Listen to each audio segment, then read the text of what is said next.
મહેસાણામાં સરકારી અધિકારીઓની મનમાની સામે આવી છે। આરએનબી વિભાગના અધિકારીઓનો ઉદ્ધતાઈભર્યો જવાબ મળ્યો છે। એમએલએ રાજેન્દ્ર ચાવડાએ ઉદ્ધતાઈભર્યો તેમને જવાબ મળ્યો હોવાનો આક્ષેપ કર્યો છે, જેમાં રોડના ખાડા નહીં પુરાય તેવો અધિકારીએ સામો વળતો જવાબ આપ્યો છે। નાયબ ઇજનેર ઓજસ પટેલને તેમને ફોન કર્યો હતો અને તે ફોનમાં તેમને આ જવાબ મળ્યો છે। એમએલએ રાજેન્દ્ર ચાવડાએ ખાડાઓને લઈ અને તેમને ફોન કર્યો હતો અને ફોન પર વાતચીતનો વિડીયો પણ અત્યારે ખૂબ વાયરલ થઈ રહ્યો છે, જેમાં એમએલએ રાજેન્દ્ર ચાવડાનો દાવો કંઈક એવો પણ છે કે તેમને ઉદ્ધતાઈભર્યો જવાબ મળ્યો છે।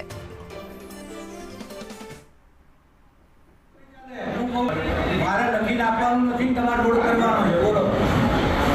મારે લખીને આપવાનું નથી, રોડ તમારે ખાડા પૂરવાના છે, પૂરી દો। હું હમણાં જોવા આવું છું આજથી। ચલો, કેમ નહીં પૂરાય એટલે મને કારણ લખીને આપો, નહીં પૂરવાનું કારણ આપો લખી। હા, લખીને આપો। તમે ઓફિસમાં આવો, ચલો ઓફિસમાં આવો, તમે ઓફિસમાં આવો, મારી આવો। તમે આવી રીતે ઉદ્ધતિથી વાત કરો એ નહીં ચાલે મારી જોડે।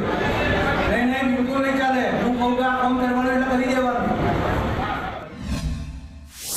આ વિડીયો કોણે ઉતાર્યો શું એ મને તો ખ્યાલ નથી ને લોકોએ વિડીયો આ સોશિયલ મીડિયામાં મૂકી દીધો છે, પરંતુ એ પછી એ અધિકારીશ્રીને મેં બોલાવ્યા, અધિકારીશ્રી સાથે વાત થઈ, અધિકારીશ્રીએ પોતાની ભૂલ પણ કબૂલી અને જે પણ કોઈ કામ હોય જે રોડના એ કામ પણ કરવાની એણે ચાલુ કરી દીધું છે। એટલે હવે આ